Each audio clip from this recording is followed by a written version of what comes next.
Hey guys, this is Allison from Allykatkreations. How are you?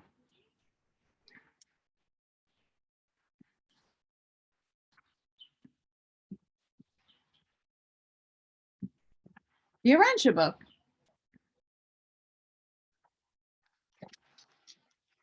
I'm going to be reading paper 28, Ministering Spirits of the SuperUniverses. I'm excited for this one. Before I begin, please hit that like button. Subscribe to my channel if you haven't done so already. And share, because it's caring.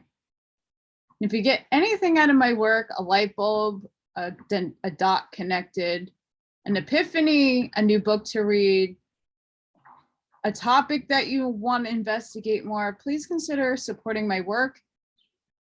It keeps me going.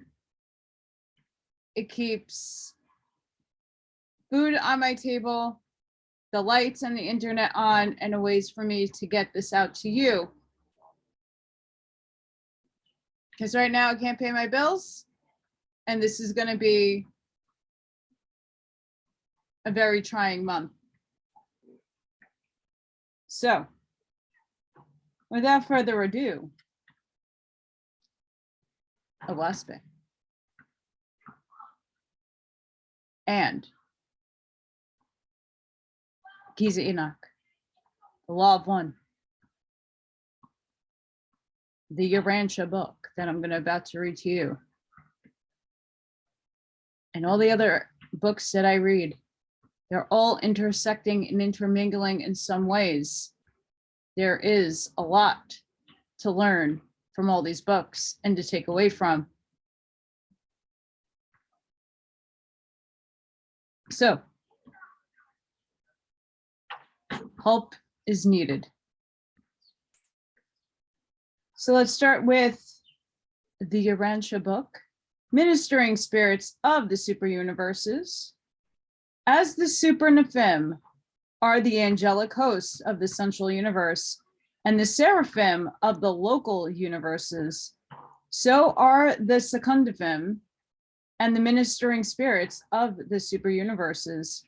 In degree of divinity and in potential of supremacy, however, these children of the reflective spirits are more like super-nephim than seraphim. They serve not only in the super creations, and both numerous and intriguing are the transactions sponsored by their unrevealed associates. As presented in these narratives, the ministering spirits of the superuniverses embrace the following three orders. 1, the secundaphim, 2, the tertiaphim, and 3, the omniphim. Since the latter two orders are not so directly concerned with the ascended scheme of mortal progression, they will be briefly discussed prior to the more extended consideration of secundaphim.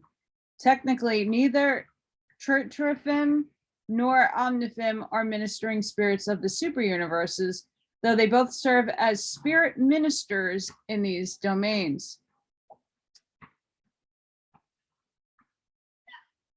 The tertiaphim, and I'm sure I am butchering that.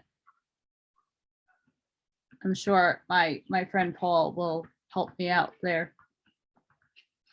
These high angels are of record on the superuniverse headquarters, and despite service in the local creations, technically they are residents of these superuniverse capitals, inasmuch as they are not native to the local universes. Tertiaphim are children of the infinite spirit and are personalized on paradise in groups of 1,000. These supernal beings of divine originality and near supreme versatility are the gift of the infinite spirit to the creator son of God. When a Michael's son is detached from the parental regime of paradise and is made ready to go forth on the universe adventure of space, the infinite spirit is delivered of a group of 1,000 of these companion spirits. And these majestic tertiaphim accompany this creator son when he embarks upon the adventure of universe organization. Throughout the early times of universe building, these 1,000 Tetraphim are the only personal staff of a creator son. They acquire a mighty experience as sun assistants during these stirrings ages of universe assembling and other astronomical manipulations. They serve by the side of the creator sun until the day of the personalization of the bright and morning star, the firstborn of a local universe. Thereupon, the formal resignations of the Tetraphim are tendered and accepted. And with the appearance of the initial orders of the native angelic life, they retire from active service in the local universe and become the liaison ministers between the creator son of former attachment and the ancients of days of the super universe concerned. The Omniphim. The Omniphim are created by the infinite spirit in liaison with the 7 supreme executives, and they are the exclusive servants and messengers of these same supreme executives. Omniphim are of grand universe assignment, and in Arvanten, their corpse maintains headquarters in the northerly parts of Uversa, where they reside as a special courtesy colony. They are not of registry on Uversa, nor are they attached to our administration. Neither are they directly concerned with the ascendant scheme of mortal progression. The Omniphim are wholly occupied with the oversight of the SuperUniverses in the interests of administrative coordination from the viewpoint of 7 supreme executives. Our colony of Omniphim on Uversa receives instructions from and makes reports to, and the only super executive Arvanten situated on conjoint executive sphere number 7 in the outer ring of the Paradise satellites. The Secundaphim. The Socoraphim. Socorific hosts are produced by the 7 reflective spirits assigned to the headquarters of each superuniverse. There is a definite Paradise response technique associated with the creation of these angels in groups of 7. In each, there are always 1 primary, 3 secondary, and 3 tertiary Secunaphim. They always personalize in this exact proportion. When 7 such Secundaphim are created, 1, the primary, becomes attached to the service of the ancients of days. The 3 secondary angels are associated with the 3 groups of Paradise origin administrators in the super governments, the divine counselors, the perfecters of wisdom, and the universe censors.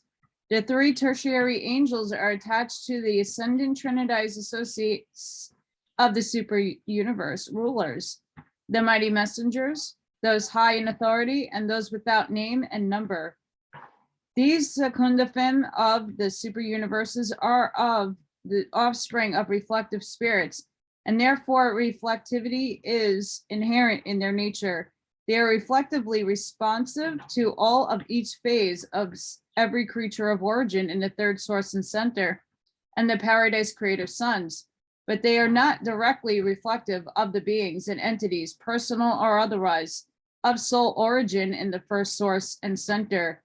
We possess many evidences of the actuality of the universal intelligence circuits of the infinite spirit, but even if we had no other proof, the reflective performances of Secundaphim would be quite sufficient to demonstrate the reality of this universal presence of the infinite mind of the conjoint actor.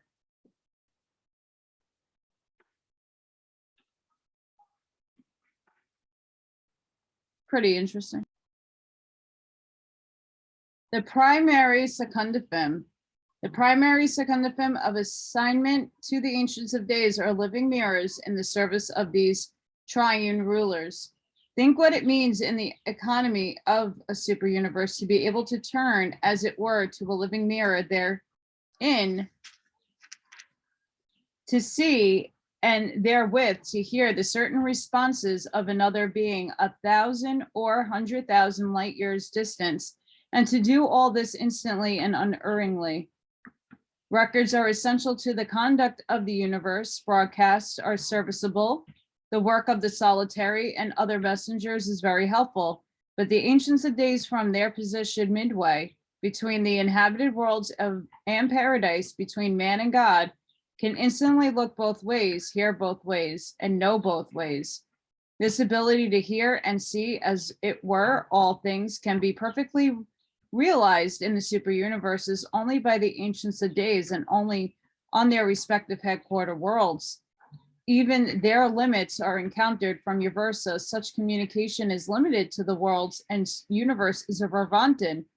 And while inoperative between the superuniverses, this same reflective technique keeps each one of them in close touch with the central universe and with paradise.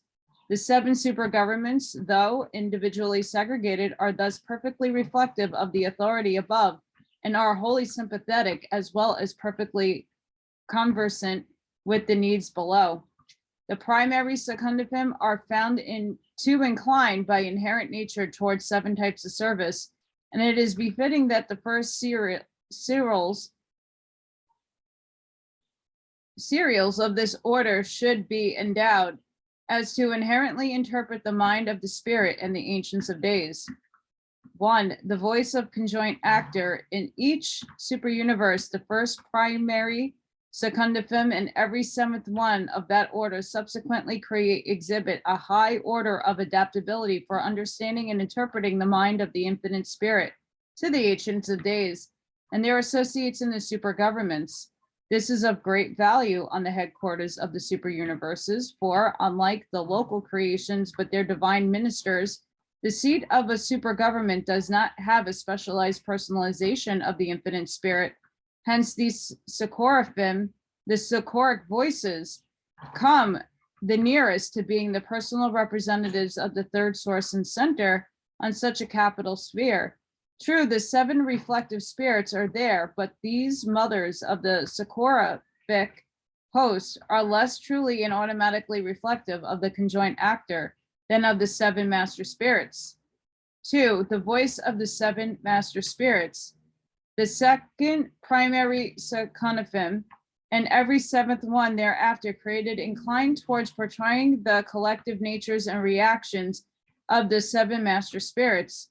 Though each master spirit is already represented on the superuniverse capital by one of the 7 reflective spirits of assignment, such representation is individual, not collective. Collectively, they are only reflectively present. Therefore, do the master spirits welcome the service of these highly personal angels, the second serials of the primary secundum, who are competent to represent them before the Ancients of Days. 3. The voice of the Creator Sons. The infinite spirit must have had something to do with the creation of training of the Paradise Sons of the Order of Michael. For the third primary secundum and every 7th serial thereafter possesses the remarkable gift of being reflective of the minds of these Creator Sons.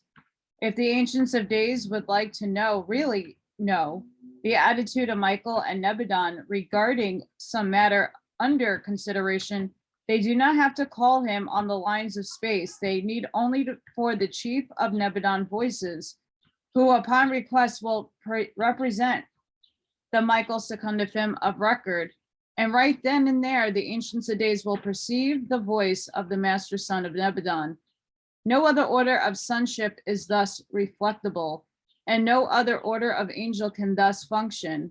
We do not fully understand just how this is accomplished, but I doubt very much that the Creator Sons themselves fully understand it. But of certainty, we know it works, and there is unfailingly works acceptably. We also know, for in all the history of Uversa, the Socorific voices have never erred in their presentations. You are here beginning to see something of the manner in which divinity encompasses the space of time and masters the time of space. You are here obtaining one of your first fleeting glimpses of the technique of the eternal cycle, divergent from the moment to assist the children of time in their task of mastering the difficult handicaps of space.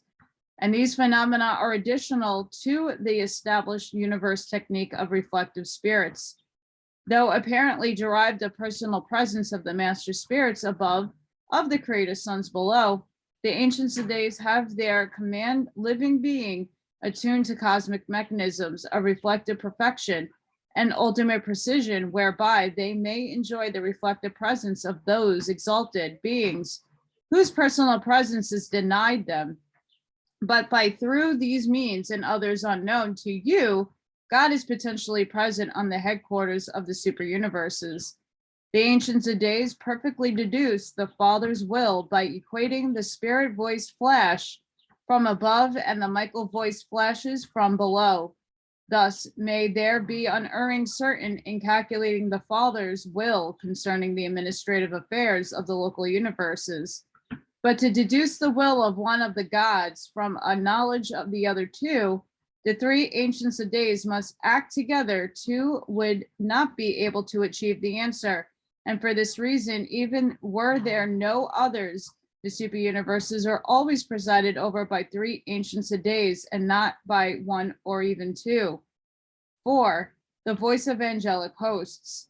The fourth primary secundum and every seventh serial proved to be angels particularly responsive to the sentiments of all orders of angels, including the SuperUniverses above and the seraphim below. Thus, the attitude of any commanding of supervising angel is immediately available for consideration in any council of the ancients of days.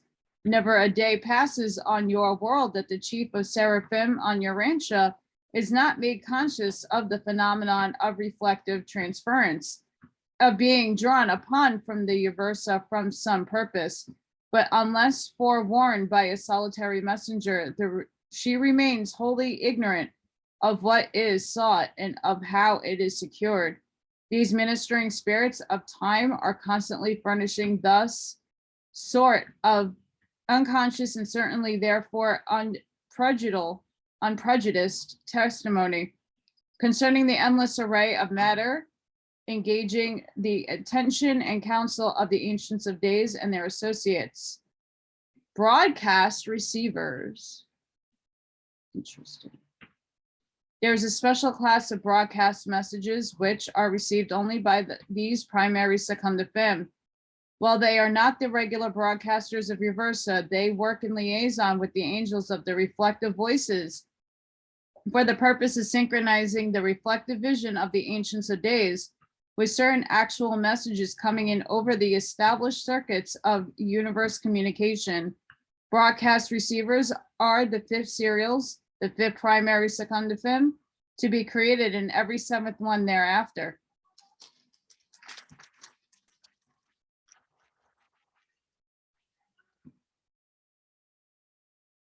Transport personalities. These are the secundum who carry the pilgrims of time from the headquarter worlds of the superuniverses to the outer circle of Harvona. They are the transport corps of the universes, superuniverses, operating inward towards paradise and outward to the worlds of their respective sectors. These corps is composed of the six primary secundum and every seventh one subsequently created, the reserve corps. The large group of secundum, the seventh primary serials, are held in reserve for the unclassified duties and the emergency assignments of the realms. Not being highly specialized, they can function fairly well in any of the capacities of their diverse associates, but such specialized work is undertaken only in emergencies. Their usual tasks are the performance of those generalized duties of superuniverse, which do not fall within the scope of the angels in specific arrangement and assignment. The secondary secundum. Secundum of the secondary order are no less reflective than their primary fellows. Being classed as primary, secondary, and tertiary does not indicate a differential of status or function in the case of secundum, and merely denotes orders of procedure. Identical qualities are exhibited by all three groups in their activities. The 7 reflective types of secondary secundum are assigned to the services of the coordinate Trinity origin associates of the ancients of days as follows. To the perfecters of wisdom, the voices of wisdom, the souls of philosophy, and the unions of souls. To the divine counselors, the hearts of counsel, the joys of existence, and the satisfactions of service. To the universal censors, the discerners of spirits. Like the primary order, this group is created serially, that it is the firstborn was a voice of wisdom, and the seventh thereafter was similar, and so with the 6 other types of this reflective angels. The voice of wisdom. Certain of these Sukunafim are in perpetual liaison with the living libraries of paradise, the custodians of knowledge belonging to the primary SuperUniverses, in specialized reflective service to the voices of wisdom, are living, current, replete, and thoroughly reliable. Concentrations on focalization of the coordinate wisdom of the universe of universes to the well-nigh infinite volume of information circulating on the master circuits of the super universes.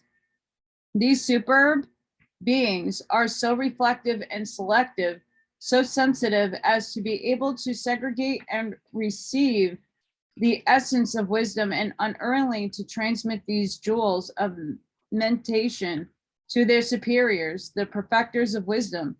And they so function that the perfecters of wisdom not only hear the actual and original expressions of this wisdom, but also reflectively see the very beings of high or low origin who gave the voice to it.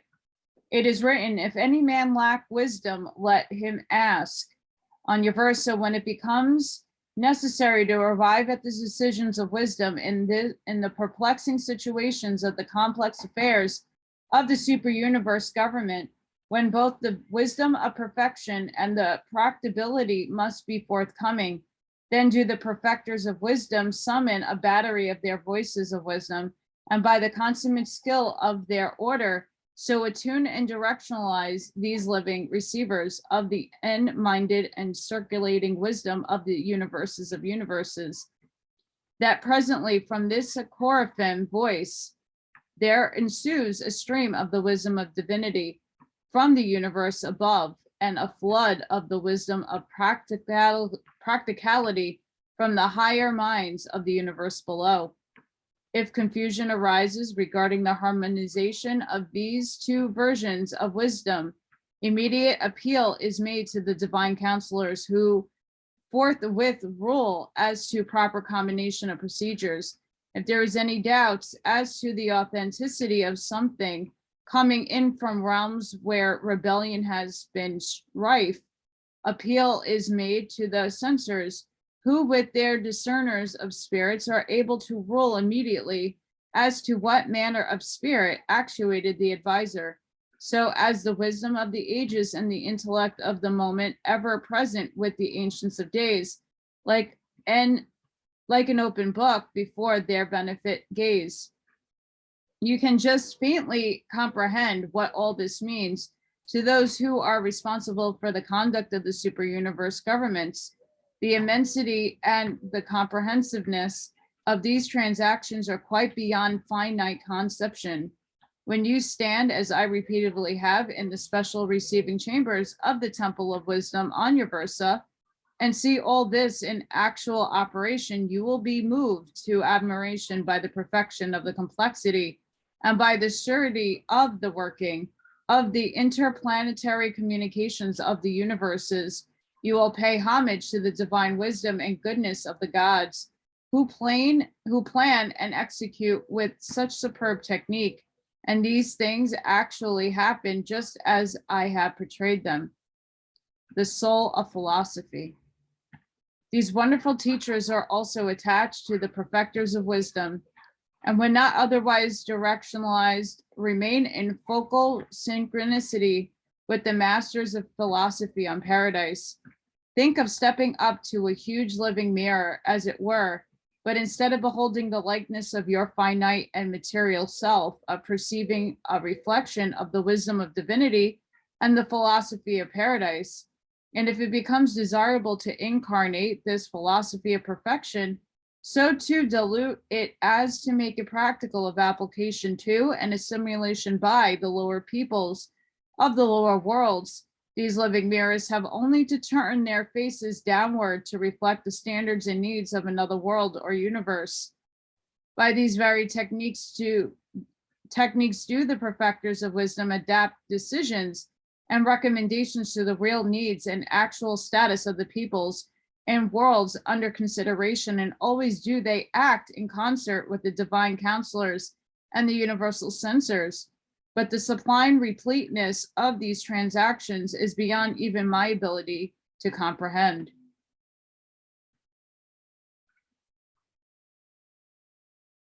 There's a lot that's beyond comprehension above these orders. I mean, if that's true, then there's a lot of rewriting of what the channels and other people say that we instantly get a lot of truth. I mean, not instantly everything, but interesting how even the higher ended beings don't know everything and have to go through channels to access information. Sorry, guys. It is looking like a rain is happening and I'm getting stiff. The union of souls, completing the triune staff of attachment to the perfecters of wisdom, are those reflectors of the ideals and status of ethical relationships. Of all the problems in the universe requiring an exercise of the consummate wisdom of experience and adaptability, none are more important than those arising out of the relationships and associations of the intelligent beings, whether in human associations of commerce and trade, friendship and marriage, or in the liaison of the angelic hosts. There continue to arise petty frictions, minor misunderstandings, too trivial even to engage the attention of conciliators, but sufficiently irritating and distributing to mar the smooth working of the universe if they were allowed to multiply and continue. Therefore, do the perfecters of wisdom make available the wise experience of their order as the oil of reconciliation for an entire superuniverse. In all this work, these wise men of the superuniverses are ably seconded by their reflective associates, the unions of the souls, who make available current information regarding the status of the universe and concurrently portray the paradise ideal of the best adjustment of these perplexing problems. When not specifically directionalized elsewhere, these Sukunafim remain in reflective liaison with the interpreters of ethics on paradise. These are the angels who foster and promote the teamwork of our Vantin. One of the most important lessons to be learned during your mortal career is teamwork. The spheres of perfection are manned by those who have mastered this art of working with other beings. Few are the duties in the universe for the long servant. The higher you ascend, the more lonely you become when temporarily without the association of your fellows. The heart of counsel. This is the first group of this reflective geniuses to be placed under the supervision of the divine counselors.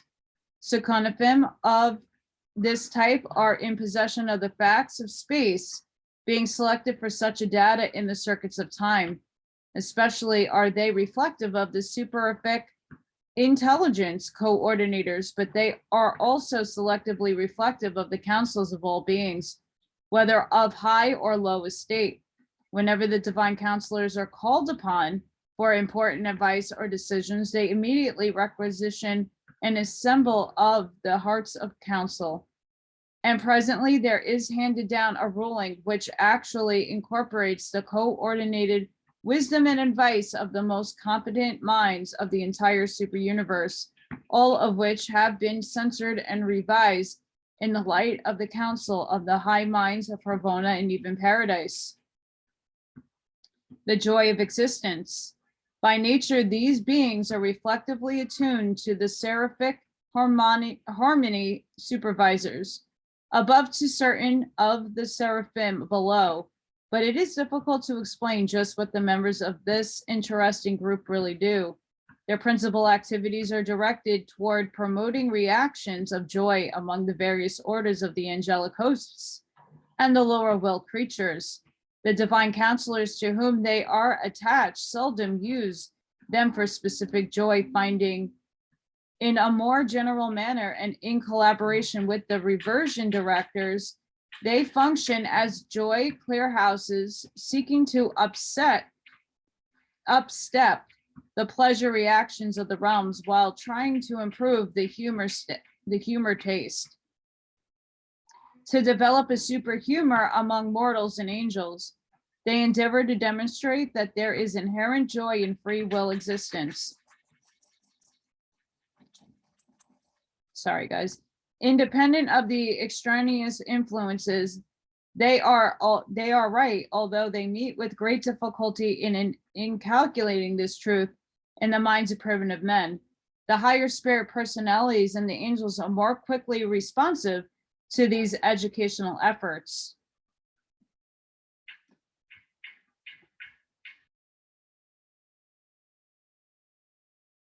Sorry, I don't know who's banging the metal outside. It's really highly annoying. The satisfaction of service. These angels are highly reflective of the attitude of the directors of conduct on paradise and functioning much as do the joys of existence.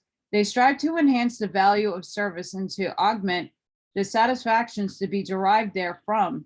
They have done much to illuminate the deferred rewards inherent in unselfish service for the extension of the kingdom of truth. The divine counselors to whom this order is attached utilize them to reflect from one world to another the benefits to be derived from spiritual service, and by using the performances of the best to inspire and encourage the mediocre, these secundifem contribute immensely to the quality of devoted service in the SuperUniverses.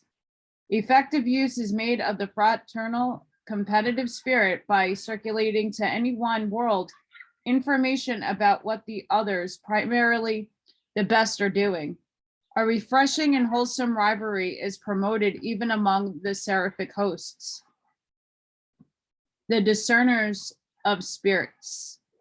A special liaison exists between the counselors and advisors of the second Hervona circle and these reflective angels. They are the only secundifem attached to the universe censors, but are probably the most uniquely specialized of all their fellows, regardless of the source of or channel of information, no matter how meager the evidence at hand. When it is subjected to their reflective scrutiny, these discerners will forthwith inform us to the true motive, the actual purpose, and the real nature of its origin. I marvel at the superb functioning of these angels, who are unerringly reflect the actual moral and spiritual character of any individual concerned in the focal exposure. The discerners of spirit carry on these intricate services by virtue of inherent spiritual insight. If I may use such words in an endeavor to convey to the human mind the thought that these reflective angels thus function intuitively, inherently, and unerringly. When the universal censors behold these presentations, they are face to face with the naked soul of the reflective individual. And this very certainty and perfection of portraiture in part explains why the censors can always function so justly as righteous judges. The discerners always accompany the censors on any mission away from Uversa, and they are just as effective out in the universes as at their Uversa headquarters. I assure you that all these transactions of the spirit world are real. They take place in accordance with the established usages in harmony with the immutable laws of the universal domains. The beings of every newly created order, immediately upon receiving the breath of life, are instantly reflected on high. A living portraiture of the creature nature and potential is flashed to the SuperUniverse headquarters. Thus, by means of the discerners are the censors made fully cognizant of exactly what manner of spirit has been born on the worlds of space. So it is with mortal man, the mother spirit of Salvington knows you fully, for the Holy Spirit on your world searches all things. And whatever so the divine spirit knows of you is immediately available whenever the soporific discerners reflect with the spirit concerning the spirit's knowledge of you. It should, however, be mentioned that the knowledge and plans of the father fragments are not reflectable.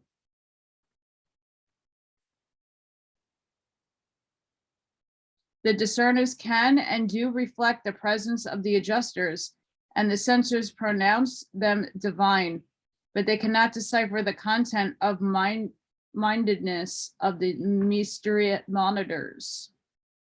The tertiary Seconophim. The same manner as their fellows, these angels are created serially and in 7 reflective types, but these types are not assigned individually to the separate services of the SuperUniverse administrators. All tertiary Seconophim are collectively assigned to the Trinitized Sons of Attainment, and these ascended sons use them interchangeably. That is, the mighty messengers can and do utilize any of the tertiary types and so do their coordinates. Those high in authority and those without name and number, these 7 types of tertiary Seconophim are the significance of origins. The ascendant Trinitized Sons of SuperUniverse government are charged with the responsibility of dealing with all issues growing out of the origin of any individual race or world, and the significance of origin is the paramount question in all our plans for the cosmic advancement of the living creatures of the realm. All relationships and the application of ethics grow out of the fundamental facts of origin. Origin is the basis of the rational reaction of the gods. Always does the conjoint actor take note of the man in what manner he was born. With the higher descendant beings, origin is simply a fact to be ascertained, but with the ascending beings, including the lower orders of angels, the nature and circumstances of origin are not always to be so clear. Though of equally vital importance at most, every turn of universe affairs, hence the value of having at our disposal a series of reflective Seconophim who can instantly portray anything require respecting the genesis of any being in either the central universe or throughout the entire realm of the superuniverse. The significances of origins are the living ready reference genealogies of the vast hosts of beings, men, angels, and others, who inhabit the 7 superuniverses. They are always ready to supply their superiors with an up-to-date, replete, and trustworthy estimate of the ancestral factors and the current actual status of any individual on any world of their respective superuniverses, and their computation of possessed facts is always up to the minute. The memory of mercy. These are the actual full and replete living records of the mercy which has been extended to the individual races by the tender administrations and the instrumentalities of the infinite spirit in the mission of adapting the justice of righteousness to the status of the realms, as disclosed by the portrayals of significance of origins. The memory of mercy discloses the mortal debt of the children of mercy, their spiritual liabilities to be set down against their assets of saving provision established by the sons of God. In revealing the Father's pre-existent mercy, the sons of God established the necessary credit to ensure the survival of all. And then, in accordance with the findings of the significance of origins, a mercy credit is established for the survival of each rational creature, a credit of lavish proportions and one of sufficient grace to ensure the survival of every soul who really desires divine citizenship. The memory of mercy is a living trial balance, a current statement of your account with the supernatural forces of the realms. These are the living records of mercy ministration, which are read into the testimony of the courts of Uversa when each individual's right to unending life comes up for adjudication. When thrones are cast up and the ancients of days are seated, the broadcasts of Uversa issue and come forth from before them, thousands upon thousands minister to them, and 10,000 times 10,000 stand before them. The judgment is set and the books are open. And the books which are open on such monumentous occasion are the living records of the tertiary secundum of the SuperUniverses. The formal records are on file to corroborate the testimony of the memories of the mercy if they are required. The memory of mercy must show that the saving credit established by the sons of God have been fully and faithfully paid out to the loving ministry of the patient personalities of the third source and center. But when mercy is exhausted, when the memory thereof testifies to its depletion, then does justice prevail and righteousness decree. For mercy is not to be thrust upon those who despise it. Mercy is not a gift to be trampled underfoot by the persistent rebels of time.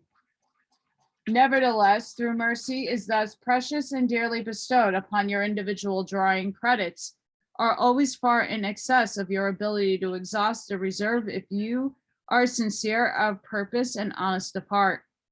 The mercy reflectors with their tertiary associates engage in numerous super-universe ministries, including the teachings of the ascending creatures.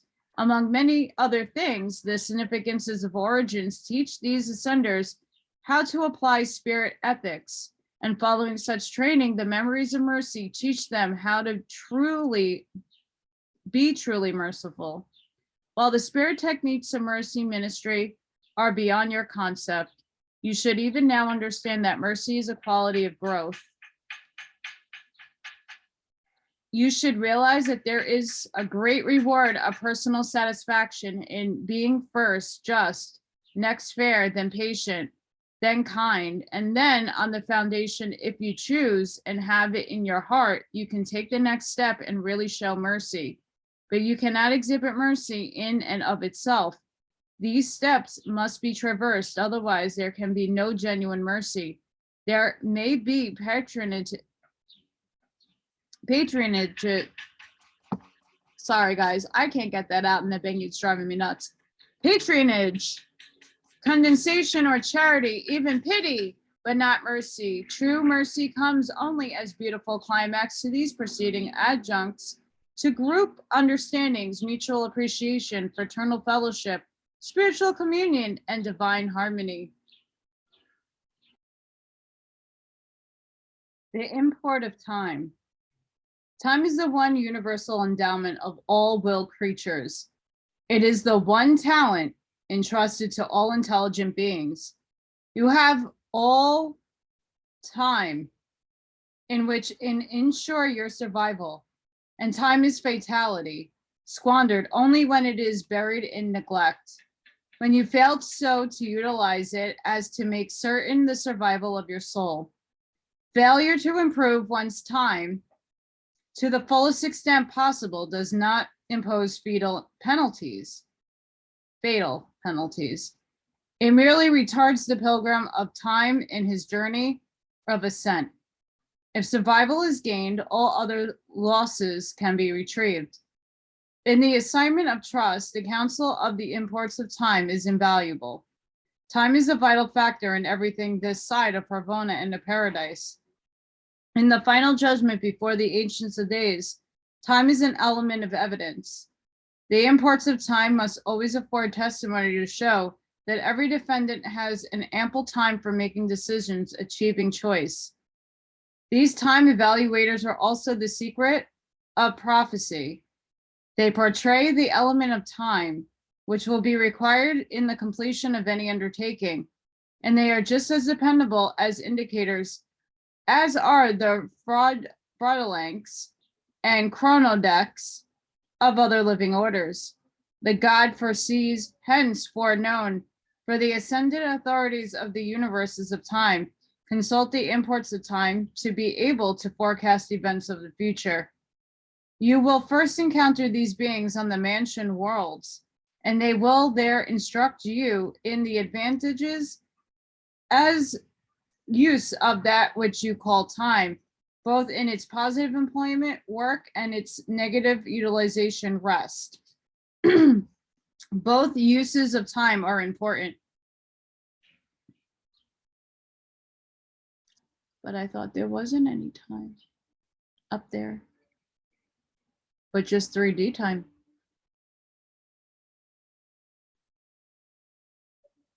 The solemnity,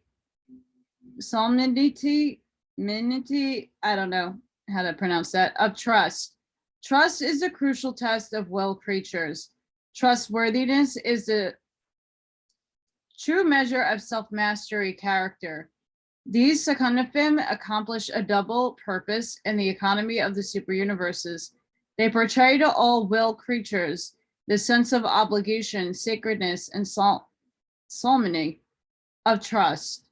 At the same time, they are unerring reflect to the governing authorities of the exact trustworthiness of any candidate for confidence or trust. On Urantia, you grotesquely essay to read character and to estimate specific abilities. But on Uversa, we actually do these things in perfection. The secundifim weigh trustworthiness in the living scales of unerring character appraisal. And when they have looked at you, we have only to look at them to know the limitations of your ability to discharge responsibility, execute trust, and fulfill missions. Your assets of trustworthiness are clearly set forth alongside your liabilities of possible default or betrayal. It is the plan of your superiors to advance you by augmented trusts just as fast as your character is sufficiently developed to gracefully bear these added responsibilities, but to overload the individual only causes disaster and ensures disappointment. And the mistake of placing responsibility prematurely upon either man or angel may be avoided by utilizing the ministry of the infallible estimators of the trust capacity of the individuals of time and space. These secundifim ever accompany those high in authority and never do these executives make assignments until their candidates have been weighed in the Sophoric balances and pronounced not wanting. The sanctuary of service. The privilege of service immediately follows the discovery of trustworthiness. Nothing can stand between you and opportunity for increased service except your own untrustworthiness, your lack of capacity for appreciation of the solemnity of trust. Purposeful service, not slavery, is productive of the highest satisfaction and expressive of the divinest dignity. Sorry, guys, my teeth are driving me nuts. Service, more service, increased service, difficult service, adventurous service, and at last, divine and perfect service is the goal of time and the destination of space. But ever will the play cycles of time alternate with the service cycles of progress. And after the service of time, there follows the super service of eternity. During the play of time, you should envision the work of eternity, even as you will during the service of eternity, reminisce the play of time. The universal economy is based on intake and output throughout the eternal career. You will never encounter monotony or inaction or stagnation and personality. Progress is made possible by inherent motion. Advanced grows out of the divine capacity for action, and achievement is the child of imaginative adventure. But inherent in this capacity for achievement is the responsibility of ethics, necessary for recognizing that the world and the universe are filled with a multitude of differing types of beings. All of this magnificent creation, including yourself, was not made just for you. This is not an egocentric universe. The gods have decreed it is more blessed to give than to receive. And said your master son, he who would be greatest among you, let him be server of all. The real nature of any service, be it rendered by man or angel, is fully revealed in the faces of these soporific service indicators, the sanctuaries of service. The full analysis of truth and the hidden motives in clearly shown. These angels are indeed the mind readers, heart searchers, and soul revealers of the universe. Mortals may employ words to conceal their thoughts, but these high Seconafim lay bare the deep motives of the human heart and of the angelic mind. 6 and 7, the secret of greatness and the soul of goodness.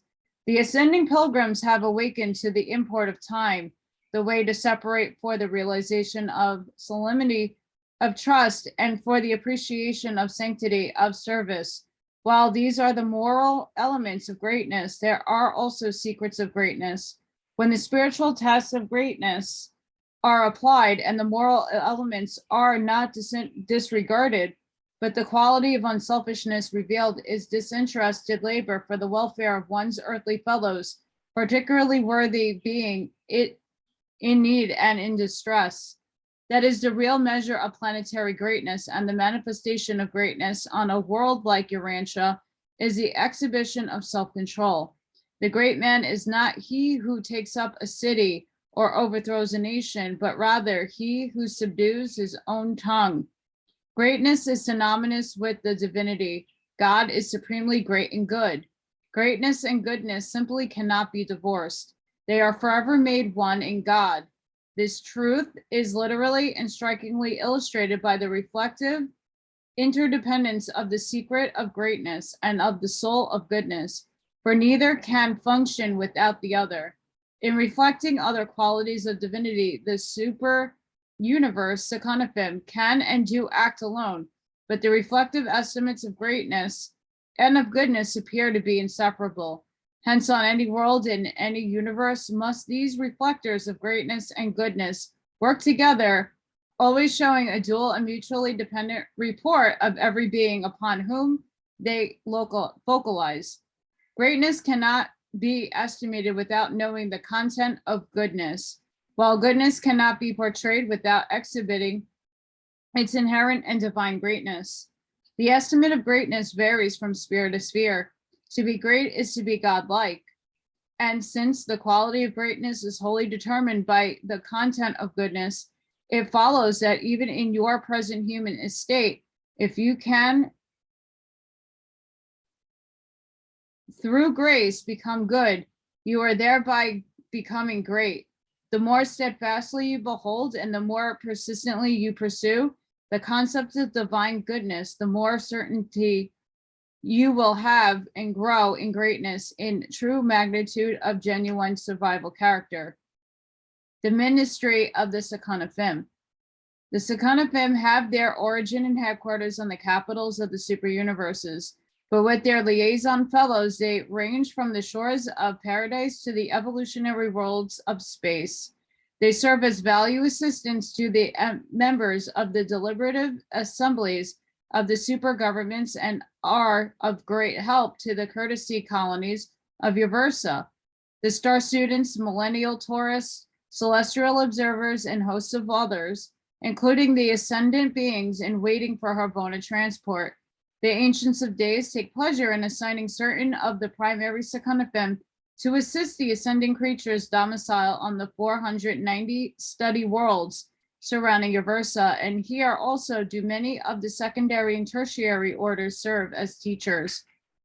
These Uversa satellites are the finishing schools of the universes of time, presenting the preparatory courses for the 7-circuited University of Harbona. Of the 3 orders of Seconafim, the tertiary group attached to the ascendant authorities minister most extensively to the ascending creatures of time. You will, on occasion, meet them soon after your departure from Urantia, though your though you will not freely make us of their service until you reach the tarrying worlds of Revanton. You will enjoy their companionship when you become fully acquainted with them during the sojourn on the Uversa school worlds. These tertiary Sakonafim are the time savers, space abridgers, error detectors, faithful teachers, and everlasting guideposts, living signs of divine surety in the mercy placed at the crossroads of time, there to guide the feet of anxious pilgrims in moments of great perplexity and spiritual uncertainty. Long before obtaining the portals of perfection, you will begin to gain access to the tools of divinity and to make contact with the techniques of deity, increasing from the time you arrive on the initial mansion world until you close your eyes in the Havona sleep preparatory to your paradise transit. You will avail yourself of the emergency help of those marvelous beings who are so fully and freely reflective of the sure knowledge and certain wisdom of those safe and dependable pilgrims who have preceded you on the long journey to the portals of perfection. You are denied the full privilege of using these angels of the reflective order on Urantia. They are frequent visitors on your world, accompanying assigned personalities, but here they cannot freely function. The sphere is under partial spiritual quarantine, and some of the circuits essential to their services are not here at present. When your world is once more restored to the reflective circuits concerned, much of the work of interplanetary and inter-universe communication will greatly simplify and expedite. Celestial workers on Urantia encounter many difficulties because of this functional curtailment of their reflective associates. But we go on joyfully conducting our affairs with the instrumentalities at hand, notwithstanding our local deprivation of many of the services of the marvelous beings, the living mirrors of space and the present projectors of time. It told us there's a quarantine here, but it's not just a quarantine from the baddies, it's a quarantine of a spiritual nature too. So maybe that's why a lot of us are having issues. I can't even bend my neck, it hurts so bad. Wow. I enjoyed that. Minus the distractions on outside and my teeth being really annoying. I want to chuck them. Amazing.